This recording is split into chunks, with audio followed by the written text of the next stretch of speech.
Bueno, y nos metemos en nuestra próxima entrevista, que de alguna manera es una continuación o que de alguna forma el caso de Ana Clara es el trampolín para meternos en la temática del maltrato, de las situaciones de abuso contra niños, niñas y adolescentes que hay en este país. Es evidente que el fin de semana ha causado una conmoción muy grande, la muerte de esta niña a manos de su padre. Como decíamos, vamos a profundizar sobre este tema con especialistas que trabajan en la temática, en este caso Andrea Tuana, integrante de la ONG El Paso. Andrea, gracias por acompañarnos esta mañana. ¿Cómo están? Un tema que evidentemente es difícil, del que ustedes seguramente trabajen no con la crudeza y las características particulares de pero con situaciones de maltrato todos los días. Ayer fue Felipe el Maldonado y después fue Brisa y después fue Joana Valentina y hoy es Ana Clara. Y bueno, lamentablemente nos seguimos impactando, indignando. El tema es qué hacer a la mañana siguiente, ¿no? Sí, es difícil. La mañana siguiente es difícil salir de la conmoción, de la bronca, de la indignación y de la tristeza profunda, porque yo creo que hoy nos embarga una tristeza profunda ver que estas situaciones se siguen dando. Como tú decías, nosotros en El Paso trabajamos con este tipo de situaciones. Lamentablemente hemos tenido algunos casos con finales así de trágicos y es muy difícil. Ahora, yo creo que tenemos que seguir trabajando y tenemos que seguir sobre todo insistiendo en cuáles son aquellos caminos que es necesario tomar para que empezar a trabajar en la prevención, en que estos casos no se produzcan, en que los gurises que están viviendo situaciones de violencia pueden ser detectados a tiempo y las situaciones no lleguen a estos desenlaces horrorosos o no lleguen a una impactación en su salud mental, que después uno los ve en la vida adulta o en la adolescencia y realmente son vidas desgraciadas, son vidas destruidas. Entonces yo creo que una de las cosas que nos tiene que llamar a la reflexión es que hoy hay miles de niños en Uruguay que están viviendo situaciones similares a las que vivía Ana Clara y que tenemos una responsabilidad en muchos aspectos. Hay quienes tenemos responsabilidad en poder detectar a tiempo, pedir ayuda, por ejemplo, familiares, vecinos, vecinas. Responsabilidad en el sentido de que somos adultos y adultas y podemos hacer algo por proteger a esos niños.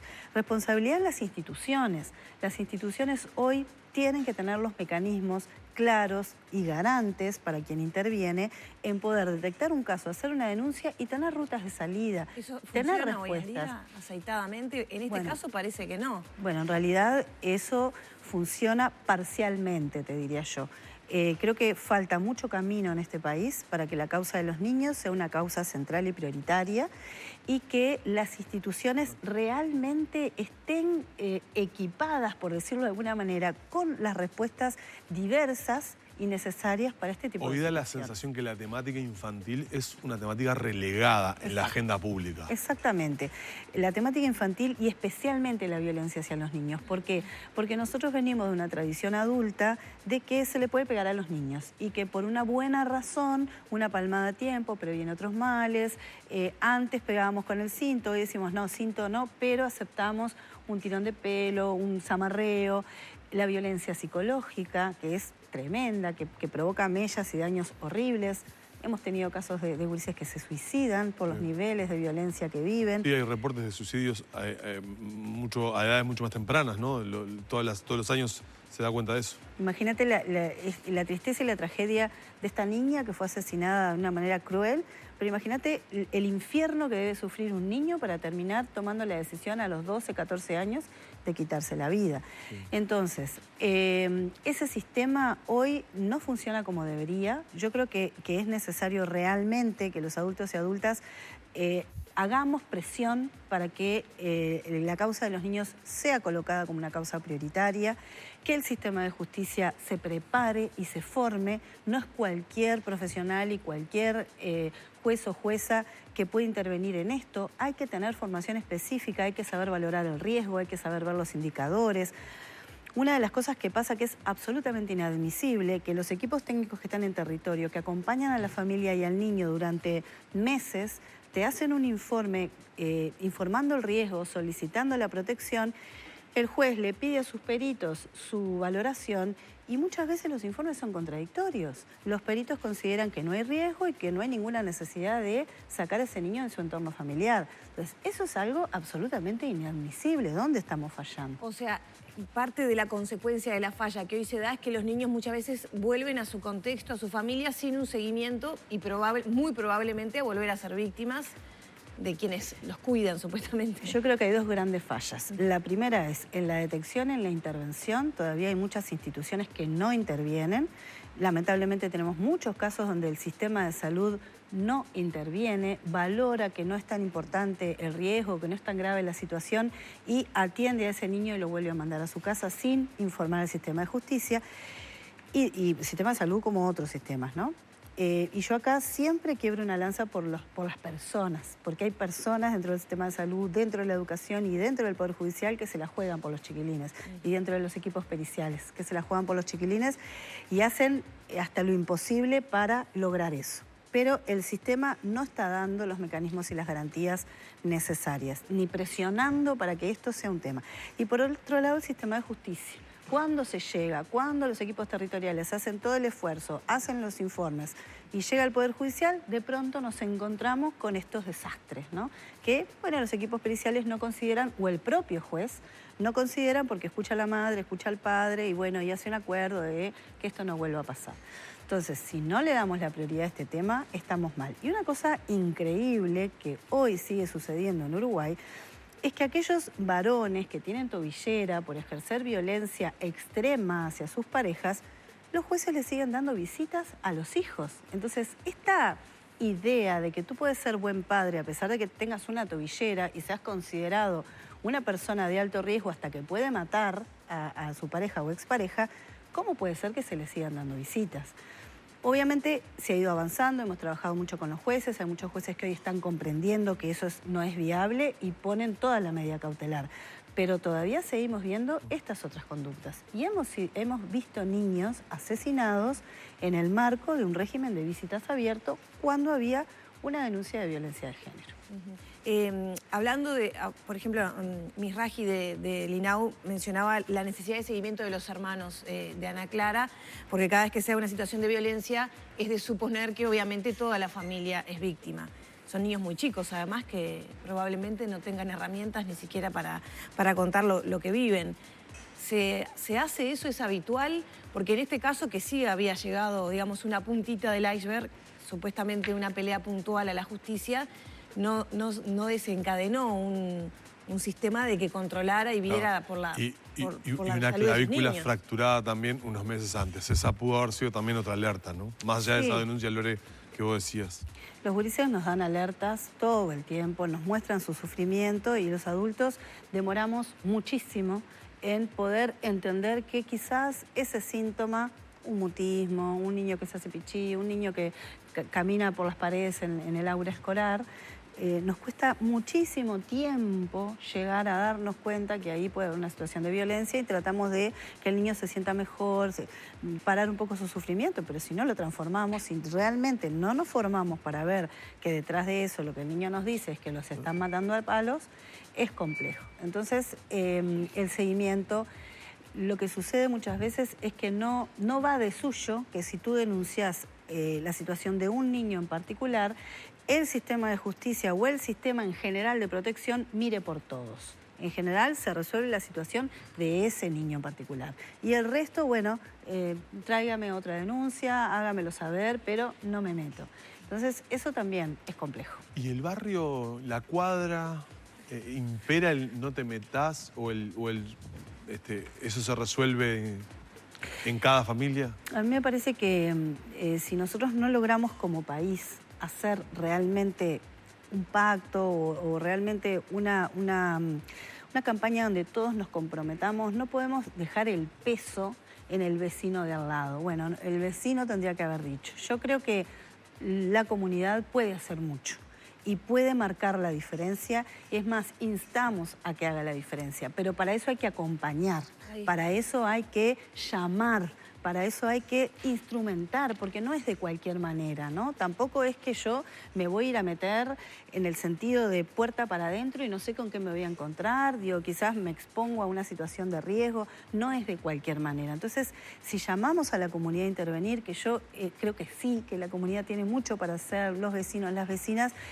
tenemos que dar ciertos soportes también en cómo hacerlo. Si me enfrento a tal situación, inmediatamente tengo un móvil policial al cual puedo acudir, o sea, me parece que todavía en este tema los gurises siguen desprotegidos y yo creo que es porque los gurises los representamos los adultos mismos, los mismos adultos que tenemos estas prácticas. Entonces, decir que este señor es un monstruo y quedarnos con esa idea y pensar que desaparecido el monstruo se desapareció el problema es una mirada muy pueril e inocente. Yo creo que este es un problema cultural y que la misma violencia es dar una palmada que terminar matando a un chiquilín a golpes. Los niveles de riesgo son distintos, el nivel de gravedad es distinto, pero la violencia es la misma. Porque yo me considero que porque soy adulto, yo puedo cruzar los límites de la integridad física y yo puedo hacer con ese niño lo que a mí me parezca. Sea una palmada, sea 2 cachetazos, sea zamarrearlo, sea decirle que no sirve para nada o sea darle una buena golpiza, ¿no? En esta presión social que tú propones ejercer, ya en estas horas yo escuché voces a través de diferentes medios diciendo, bueno, al final ahora no vi ninguna movilización de mujeres, como que las feministas pelean por sus derechos de mujer y se olvidan de los niños. ¿Quién tiene que tomar la posta de esto? Acá estamos las feministas expresándonos, estando en este programa, representando a las organizaciones feministas.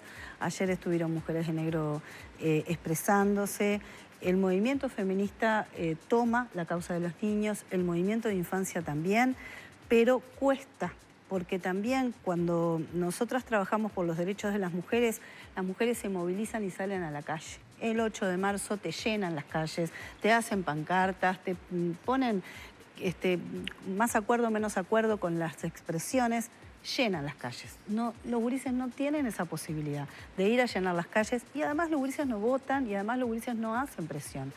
Entonces, se hace más difícil y por eso nos da una doble responsabilidad a los adultos y adultas de poder empujar para este tema. Andrea, de acuerdo a una enorme cantidad de mensajes que estamos recibiendo, mucha gente también como que nos exige de alguna manera que hablemos de la madre.